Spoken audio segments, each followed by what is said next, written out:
Ladies and gentlemen, the story you are about to hear is true. Only the names have been changed to protect the innocent. Fatima Cigarettes, best of all long cigarettes, brings you Dragnet.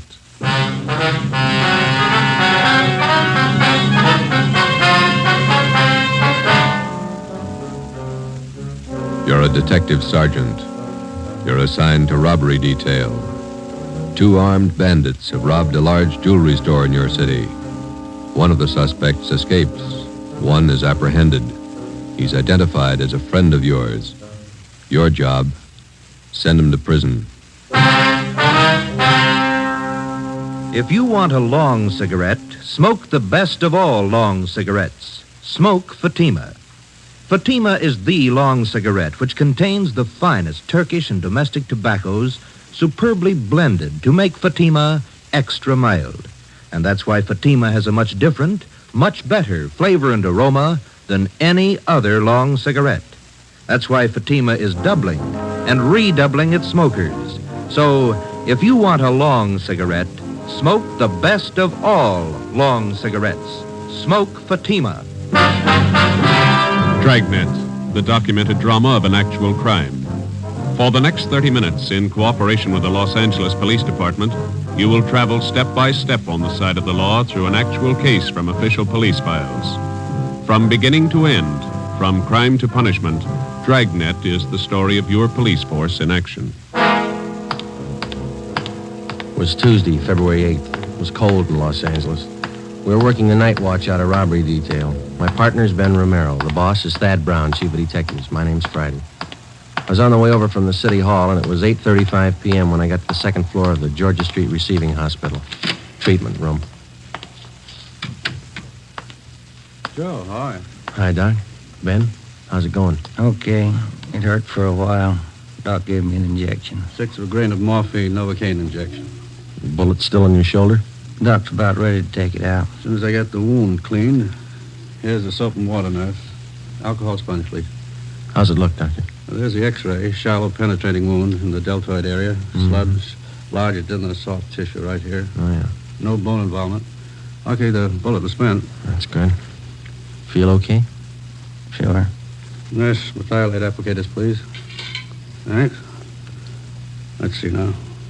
Where'd you leave Tyler, Joe? Interrogation room. Reynolds and Thompson are with him. Let me have the probe, nurse. Yeah. Feel anything, Romero? No. That's it. You hear that? Hear what? Located the slug with a probe. Oh. Nurse, faucet. Thanks. Here we go. Oh, steady.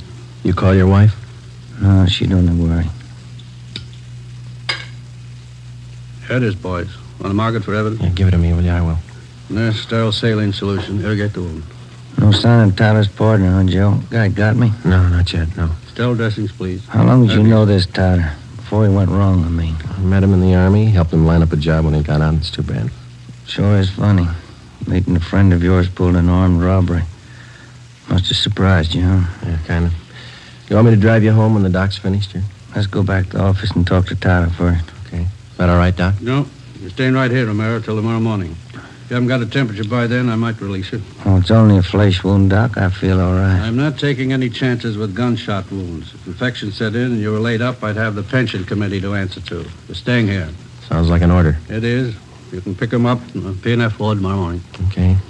You gonna need anything, Ben? Yeah. I phoned to tell my wife I won't be home for dinner. His name was Max Tyler, white, male American, age 32. Dark hair, brown eyes, medium build, married, father of twin boys. He was a friend of mine. We served together in the Army overseas, and when the war finished, I came back to my job on the force, and Max went back to his old job. It didn't fit him anymore. He stopped working and started drinking. His wife didn't help much. Max started with small trouble, but it grew fast. On the afternoon of February the 8th, Tuesday, Ben and I surprised 2 men holding up a Main Street jewelry shop. Shots were exchanged, and Ben received a flesh wound in the shoulder. One of the hold-up men escaped. The other one was apprehended. His name was Max Tyler. Hi, Larry. Hi, Joe. Glad you got here. Tyler says you won't talk to anybody but you. Okay, boy. Thanks for standing by. Sure. I'll be outside. You need anything?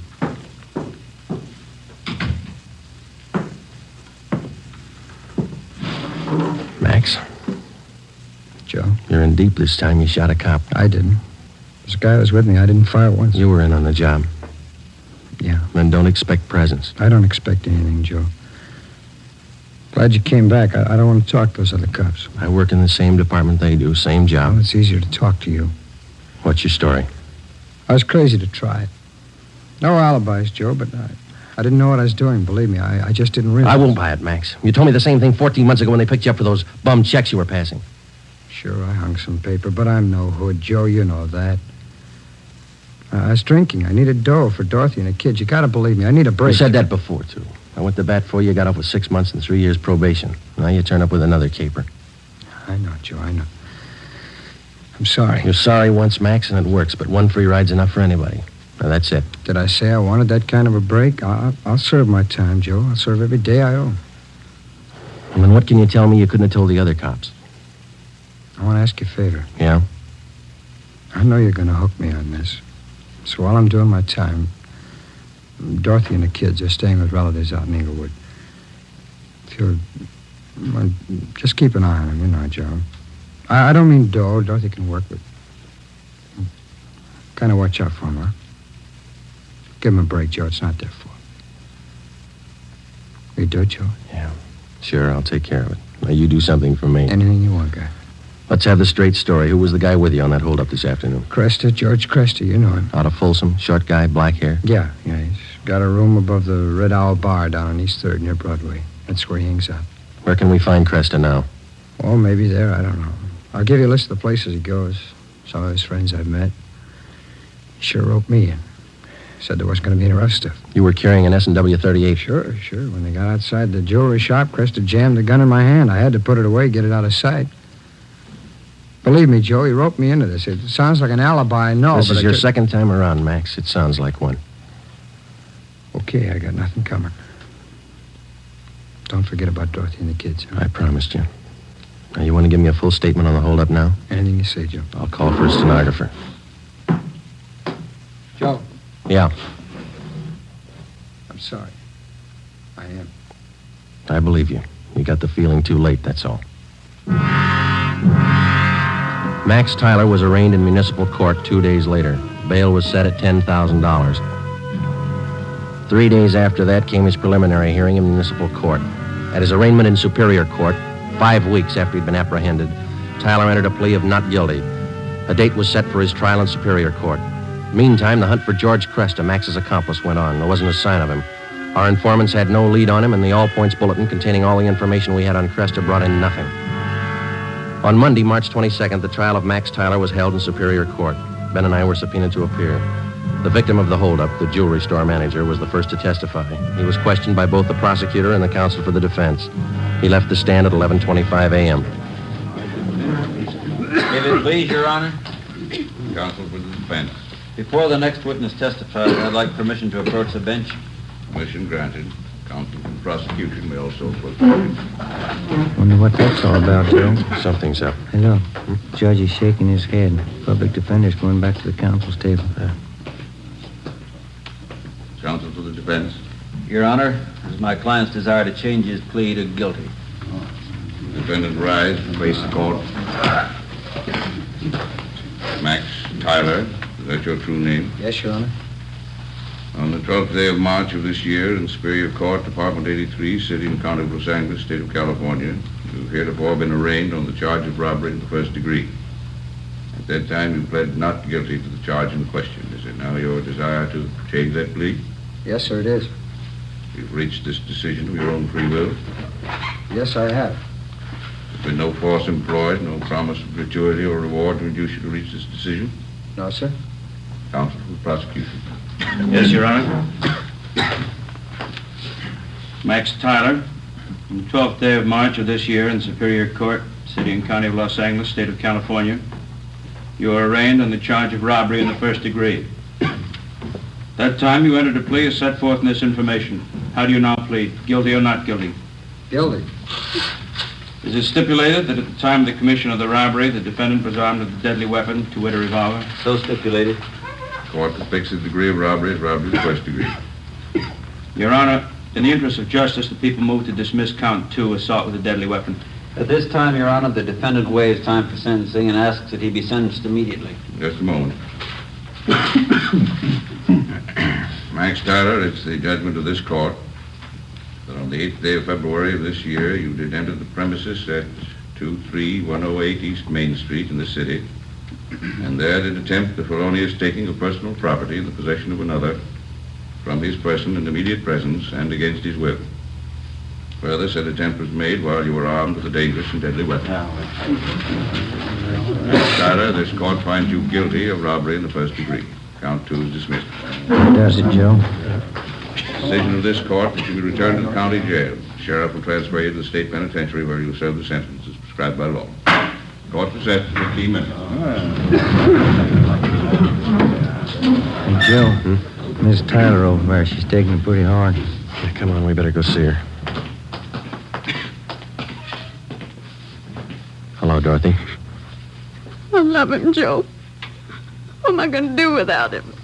Children. I'll give it to you straight, Dorothy.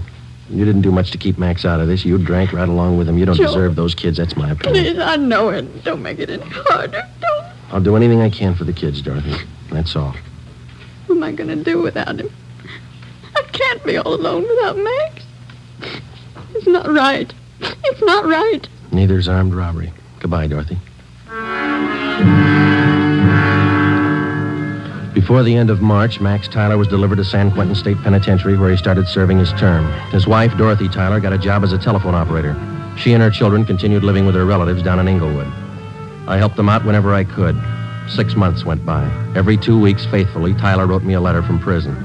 I answered most of them. While Ben and I worked on other jobs, the search for George Cresta went on. We failed to uncover a single lead. 10 months passed. Tuesday, January 16th, 1949, 4 p.m. I checked in for work as usual. Hi, Joe. Cold out, huh? Yeah. Did you pick up the mail? Mm-hmm. There's a letter in your box from San Quentin. Tyler, huh? How's he doing anyway? Good. Clean record. Got himself a pretty fair job in the prison library. Yeah. I talked to the warden up there. Says Tyler ought to be eligible for parole in about a year if he keeps his nose clean.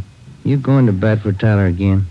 I don't know. See what happens. How can you see anything in that guy? He's giving you nothing but trouble. Oh, a lot of people are giving him the same. Maybe that explains it. Not for me, it doesn't. I wouldn't trust him with dirty laundry. I get it. Robbery Friday. Oh, Joe, it's Dorothy Tyler. I got to talk to you. Yeah, Dorothy, what's the matter? I found Krista. I saw him. What? George Cresta. I know where he is. I saw him downtown. I followed him to his place. You sure it was him? I'm positive. He's staying at 134 Jesse Street. It's a rooming house just off Alameda. 134 Jesse. Got it. Thanks, Dorothy. Come on, Ben. 8 minutes later, Ben and I were interviewing the landlord at 134 Jesse Street, a cheap rooming house down on the south end of the city. The landlord's name was Peterson. We showed him Cresta's mug shot, and he told us he was in room 11. We went up a dark, narrow stairway to the second floor.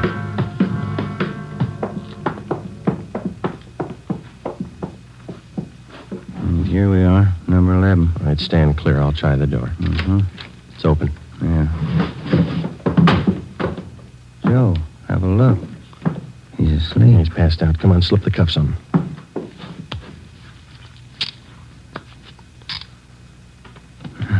That was easy. Yeah. All right, I got his gun. He's been drinking, all right.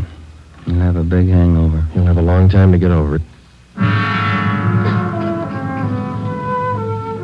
George Cresta was booked at county jail on suspicion of robbery. 2 months and 3 weeks later in Superior Court, he was tried and convicted of assault with a deadly weapon and first-degree robbery and sentenced to the state penitentiary. The day after Cresta was sentenced, I was called to the office of Chief of Detectives Thad Brown. Friday, this Max Tyler is coming up for parole in a couple of months. He's a friend of yours, isn't he? That's right, in a way. You've been writing letters to the warden. You've talked to the parole board about him. Understand you're helping on his kids. A few presents. They haven't had much of a break. They're just youngsters. You're working hard to get Tyler's parole. Do you think he's worth it? Well, I was off both him and his wife, and then she gave us that tip about Cresta, and Tyler's got such a good record up at Q, I figured they'd earned another chance. You're sticking your chin out, Joe, helping a con to get a parole. I think you'll realize that. Well, I believe he's a good risk now, Chief. He's pretty weak in some things. He needs direction, that's all. His wife's getting better. She might help more than she did. I hope both of them are worth it. If anything happens, I know I'm going to get it from all sides. You really think some men deserve another chance, don't you? Yes, sir, I do. I wouldn't want you working for me if you didn't. 2 more weeks went by. Tuesday, April the 19th. Ben came down with a bad cold and had to lay off work. At the same time, a new gang started a hold-up campaign among the liquor stores out in the Wilshire district. A new rash of armed robberies broke out in the central area. There was an attempted bank robbery. It was a bad week. Ben got back to work on Saturday. Rough time, huh, Joe? Busy, yeah. Did you beat that cold all right? Sure, I feel much better. Doctor gave me some new medicine. Works good. That's fine. Maybe I'll knock off early tonight if nothing's doing. That's a good idea. Shouldn't be too much tonight. Teletype for you. Just came in. Oh, thanks, Larry. Sure. What's the matter, Joe? What is it? Max Tyler. He broke out of prison this morning.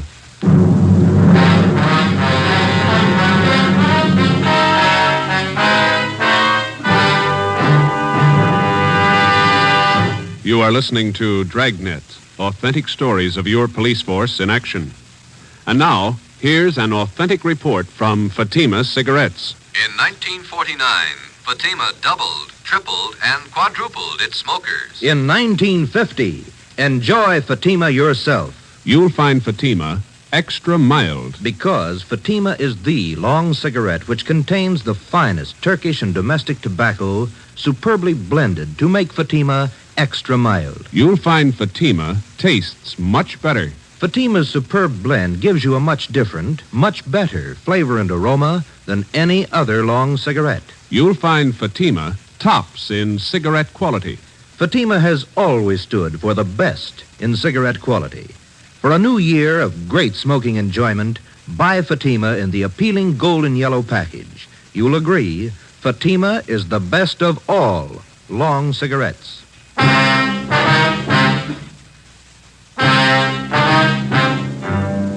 In the course of his career, the police officer is afforded 2 diverse views of the criminal. At first, the rookie cop is taught to distrust the criminal at every turn, without exception. He's schooled in the 1,001 ways in which the criminal operates, his psychology, his mode of operation. Then, when he's thoroughly acquainted with the methods of the criminal and how best to detect them, the police officer starts to learn the most difficult lesson of all: how to distinguish between the confirmed criminal and the lawbreaker, in whom there is hope of rehabilitation. After 9.5 years of police work, my first experiment in this field was with Max Tyler. I'd given him 2 chances to prove himself, and he'd lost on both of them. So did I. 2 months before his parole hearing, which might have given him his freedom, Max Tyler had suddenly decided to escape. How he figured it, I didn't know, but it was my job to find him. At 5 o'clock that afternoon, Ben and I met in the chief of detective's office. 2 officers, Holland and Grayson, from the State Adult Authority Escape Detail, were there. How did Tyler manage his escape, Grayson? Same old story. They figured they could trust him up there. He had a good job on the prison farm. They trusted him. When did they find out he was gone? On the early morning count. Have you checked his relatives out in Inglewood yet? Yeah, we have. We've got the home staked out. We're covering all the places we figure he might go. How about Mrs. Tyler? You get in touch with her Friday? The relatives told us that she's on a weekend vacation with the 2 kids, staying with friends down at Laguna Beach. We got a call in to them. Should be hearing from them soon. I understand Tyler's a friend of yours, Friday. He was ready for parole. Yeah, I was trying to help him along. I thought the guy deserved a break. He didn't need you, Joe. He made his own. No use feeling bad. You weren't the only one fooled, Friday. You had the prison officials buffaloed, too. Yeah, I know. I helped convince them. You got any leads on Tyler at all, Grayson? I mean, from the time he broke prison? Pretty strange. They traced him as far as Stockton, and then they lost the trail completely. The Stockton police in on the search? Yeah, sure funny. The guy has no money, no car we know of, no change of clothes. You figure he's getting help from somebody? Could be. Excuse me a minute. Brown speaking. Yeah, just a moment. You, Friday. Oh, thank you. Friday? Yeah. When? Where? Just a minute. Will you hold on, please? It's the Tyler's friends down at Laguna Beach. Mrs. Tyler there? No, she called him last night about 7 o'clock. Told him she'd changed her plans. She wasn't coming. She told them where she was going? She wanted to know which highway would take her to Stockton. We told the Tyler's friends in Laguna Beach to contact us immediately if they heard from either Mr. or Mrs. Tyler. We got out an APB on Dorothy Tyler, and then we drove out to interview her relatives in Inglewood. They told us that Mrs. Tyler had the 2 children with her. She had left their house at 6 p.m. the night before by taxi. As far as they knew, she didn't own a car. We talked with some of her friends in the neighborhood. The only thing they could tell us was that she had not borrowed a car from any of them. We drove down to the telephone exchange where she was employed as an operator, and we spoke with a manager, a Mr. Ralph Cartwright. I'm sorry, gentlemen. This is Mrs. Tyler's night off. Is there something I can help you with? When is Miss Tyler due back at work, Mr. Cartwright? Well, she's working the 10 to 7 starting tomorrow, doing at 10 a.m. We understand that she's on a weekend vacation, huh? Yes, you see, today was payday, so she asked me if she could have her check ahead of time. Said she had to have the money for the weekend. Did you give her the check? Oh, my, no. I couldn't give her the check ahead of time. But I did do her a favor, just to help her over the weekend. What was that? I loaned her my car. We got a complete description of the car together with a license number and called the office. The information was broadcast to all units throughout the city and teletyped to all points in the state. Chief of Detectives Thad Brown ordered an immediate stakeout on the telephone exchange where Mrs. Tyler was employed. The stakeout at the home of Inglewood continued. Another day passed. We checked with the bank where Mrs. Tyler maintained her account. It was 10:25 a.m. when we got back to robbery detail. Gentlemen, what'd you find out? Miss Tyler closed her account 3 days ago, withdrew all her savings, $46.55. And they're not going to go far on that. Any word about that car she borrowed? Teletype came in about an hour ago. They found it just outside Santa Barbara, abandoned. Anyone see the Tylers? No reports. I wonder how those poor kids are making out.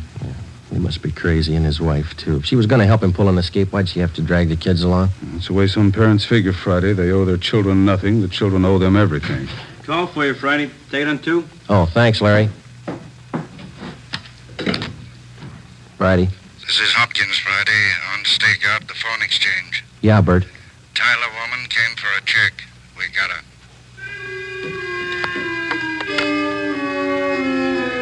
Dorothy Tyler was brought into the city hall. With her was one of her children. He was delivered to the juvenile authorities for the time being. Mrs. Tyler was brought to the interrogation room. She refused to admit anything to the officers from the adult authority. She said she wanted to talk to me. I went in. She threw her arms around me and started crying. Joe, you won't let him get Max, will you? You won't let him. I'm after him as much as they are, maybe more. Where is he? I can't tell you. Why'd you do it, Dorothy? Why? Oh, you know why, Joe. You know why. I had to see him. I had to be with Max. It's a bum deal. You traded days for years. But they can't get him. If I don't tell them where he is, they won't find him. They'll find him. He's got to eat, so do you and the kids. He has to go to work, and working with a gun is all he knows. He'll leave a trail. We'll find him. Children. What have they done with the children? Where's Jimmy? They're taking care of him. That's more than you did. Where's your other boy, Vance? Max. Max has him. Oh, that's fine. You and Max ought to be real proud of yourselves. I had to see him. You know that. I had to see Max. Has he got a gun? Has he? Has he used it? No. He just thought he might need it. He hasn't hurt anyone. I swear it. You helped him escape, is that right? You helped him. He needed help. I met him at San Rafael. We drove all night. He didn't hurt anyone, Joe. He hasn't hurt anyone. Where is he now? Where is he? All right, Dorothy, we'll find him. Joe, if I tell you, will you go alone? I can show you the way. Will you go alone? Yeah. All right. I'll take you to him, Joe. I trust you. Yeah, I trusted him once, too. 5 p.m., Monday, April 25th. Dorothy, Tyler, Ben, and I got in the car and headed north for the coast town of Santa Maria. Acting under orders of Chief of Detectives Thad Brown, Larry Thompson from Robbery Detail followed in another car. Holland and Grayson from the State Adult Authority were with him.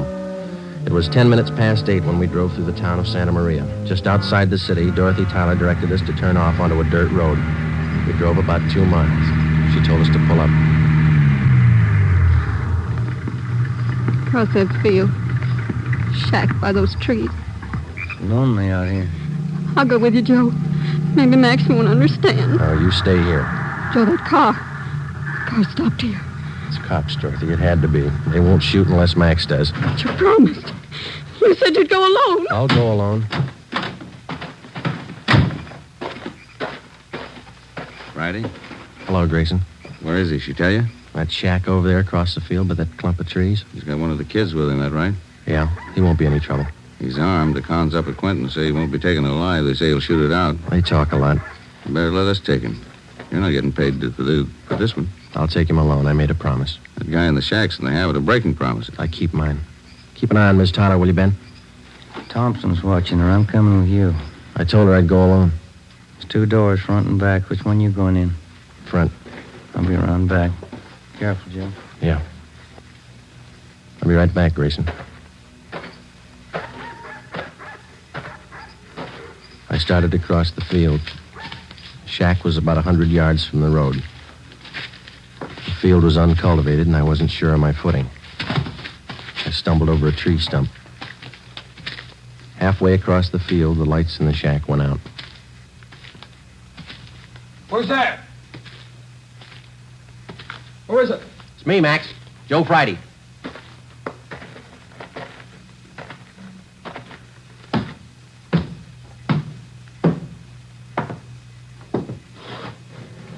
Max? Come on, open up. All right, Max.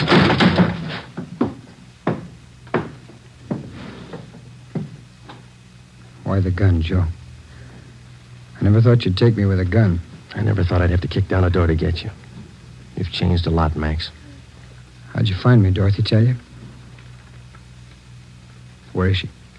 Outside. Your boy over there, Vance. He's sleeping. He's okay. Put out your hands. Put out your hands. Oh. I'm sorry, Joe. Yeah. You've been good to us. I won't try to explain. Neither will I, Max. Come on.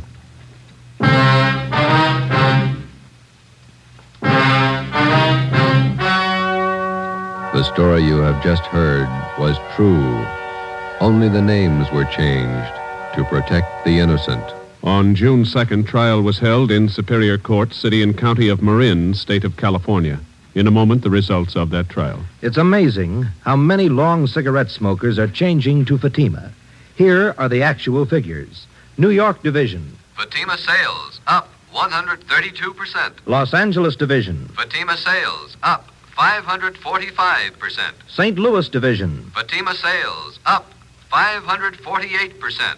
Yes, in 1949, more and more smokers discovered that Fatima is the best of all long cigarettes. They found Fatima extra mild. They found Fatima has a much different, much better flavor. They found the name Fatima means the best in cigarette quality. In 1950, enjoy Fatima yourself. Best of all long cigarettes.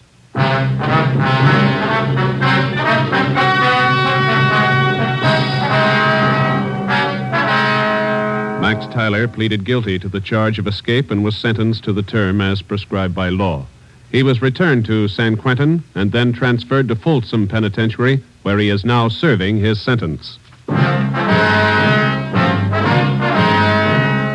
You have just heard Dragnet, a new series of authentic cases from official files. Technical advice for Dragnet comes from the Office of Acting Chief of Police, W.A. Wharton, Los Angeles Police Department. Dragnet honors the state of California and the men of the California Highway Patrol, another of America's outstanding law enforcement agencies.